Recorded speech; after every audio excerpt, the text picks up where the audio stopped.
বিভিন্ন হলগুলোতে মরি পার্টির নামে লার্নিং উইথ ফান কার্যক্রম শুরু হয়েছে। বাংলাদেশ যে গণতান্ত্রিক পথে অগ্রযাত্রা করছে তার প্রথম ধাপে ডাকসু নির্বাচন, দ্বিতীয় ধাপ জাতীয় নির্বাচন। ঢাকা বিশ্ববিদ্যালয়ের শিক্ষার্থীরা একটু সম্প্রীতি প্রিয়, আনন্দ মুখর পরিবেশে তারা একসাথে খেতে পছন্দ করে।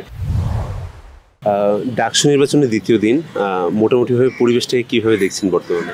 ডাকসু নির্বাচনে আনুষ্ঠানিকভাবে প্রচারণা প্রথম দিনই তো বিভিন্ন প্রার্থী বিভিন্ন প্যানেল আচরণবিধি লঙ্ঘন করেছে। যে আচরণবিধি লঙ্ঘনের মাধ্যমে আমরা মনে করছি ডাকসুদের যে লেভেল প্লেয়িং ফিল্ড সেটি প্রায় অনিশ্চিত। কেননা আপনি জানেন যে আমাদের ব্যালট নম্বর কালকে প্রকাশিত হওয়ার পর থেকে আমরা বাংলাদেশ জাতীয়তাবাদী ছাত্রদল মনোনীত প্যানেল শিক্ষার্থীদের কাছে যেতে যেতে এক প্রকার জুতার তলা হয়ে যাচ্ছে। কিন্তু একই সময় আমরা দেখলাম আনুষ্ঠানিক প্রচারণা শুরুতেই কিছু প্যানেল তারা ক্যাম্পাসে ব্যানার ফেস্টুনে ভরে ফেলেছে এবং তাদের যে ব্যালট নাম্বার সেটি ভিজিবল করলো, কিন্তু সেটি কিন্তু সম্পূর্ণ আচরণবিধি লঙ্ঘন। এবং বিশ্ববিদ্যালয় প্রশাসন ইতোমধ্যে কিন্তু পূর্বেও বলেছিল, এখনও আবার প্রেস রিলিজ দিয়েছে এগুলো উচ্ছেদ করার জন্য। কিন্তু প্রায় ঘটনা 36 ঘন্টা পার হয়ে গেলে আমরা দেখছি যে কোনো প্রকার কিন্তু পদক্ষেপে বিশ্ববিদ্যালয় প্রশাসন নিচ্ছে না এবং ইতোমধ্যে ক্যাম্পাসের সব জায়গায় কিন্তু এখনও ব্যানার ফেস্টুন রয়েছে। সুতরাং এই যে নির্বাচনে আনুষ্ঠানিক প্রচারণার ক্ষেত্রে একটি অসম প্রতিযোগিতা, এই অসম প্রতিযোগিতা কিন্তু একটি সুস্থ সুন্দর ডাকসুর ক্ষেত্রে অন্তর্ভুক্ত দাঁড়াবে। জি, আমি এই কথার প্রেক্ষিতে একটা কথা এসেছে যে রোকেয়া হল থেকে শুরু করে আমরা কোরআন বিতরণের নানা রকম কথা শুনেছি, তবে বিশ্ববিদ্যালয়ের প্রশাসনের এখন পর্যন্ত আমরা কোনো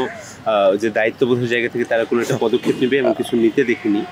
সেটা আপনারা কিভাবে দেখছেন? এবং আসলে বিভিন্ন হলগুলোতে মরি পার্টির নামে লার্নিং উইথ ফান কার্যক্রম শুরু হয়েছে। ফার্স্ট ইয়ার সেকেন্ড ইয়ার ছেলেদের সাথে একসাথে মরি পার্টি করছে। আমাদের ঢাকা বিশ্ববিদ্যালয়ের শিক্ষার্থীরা একটু সম্প্রীতি প্রিয়, আনন্দ মুখর পরিবেশে তারা একসাথে খেতে পছন্দ করে। তো তাদের এই সরলতার সুযোগটাকে নিয়ে এখানে একটা খেলা চালু করেছে ইসলামী ছাত্র শিবির, লার্নিং উইথ ফান।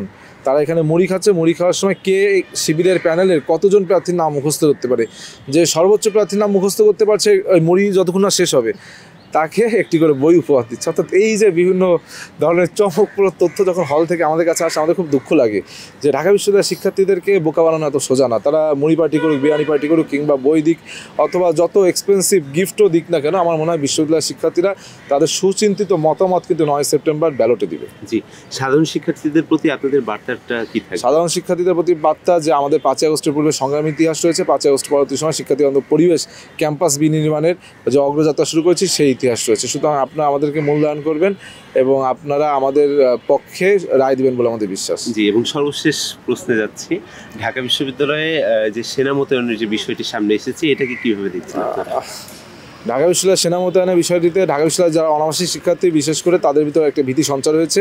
কারণ ঢাকা বিশ্ববিদ্যালয়ে এমন কোনো যুদ্ধাঙ্গী পরিবেশ সৃষ্টি হয়নি যে এখানে আর্মি ডিপ্লয় করা লাগবে। আপনি জানেন এই যে ডাকসু নির্বাচন এটি একটি জাতীয় নির্বাচনের অংশ, মানে জাতীয় ইস্যু, নির্বাচনের অংশ না, জাতীয় ইস্যু। কেননা আমরা বাংলাদেশ যে গণতান্ত্রিক পথে অগ্রযাত্রা করছে তার প্রথম ধাপে ডাকসু নির্বাচন, দ্বিতীয় ধাপ জাতীয় নির্বাচন। সুতরাং জাতীয় নির্বাচনকে কেন্দ্র করে কিন্তু দেশীয় এবং আন্তর্জাতিক বিভিন্ন ষড়যন্ত্র থাকতে পারে। এই ডাকসুকে কেন্দ্র করে আপনি জানেন 2007 সালে কিন্তু মহাসিন হল থেকে ঢাকা বিশ্ববিদ্যালয়ের শিক্ষার্থীদের সাথে সেনাবাহিনীর সংঘর্ষের মাধ্যমে 1/11 কিন্তু সূত্রপাত তীব্রভাবে হয়েছিল। ঠিক একইভাবে এবার আবার আর্মিকে দাওয়াত করে আনা হচ্ছে। পরবর্তীতে এখানে যদি কোনো অনুভূত পরিস্থিতি সৃষ্টি হয় সেক্ষেত্রে কী হবে আমার মনে হচ্ছে। এই জন্য ঢাকা বিশ্ববিদ্যালয় প্রশাসনকে এটা ক্লিয়ার কনসেপ্ট দেওয়া উচিত যে সেনাবাহিনী কী হিসেবে থাকবে, কী তাদের দায়িত্ব থাকবে। জি, ধন্যবাদ।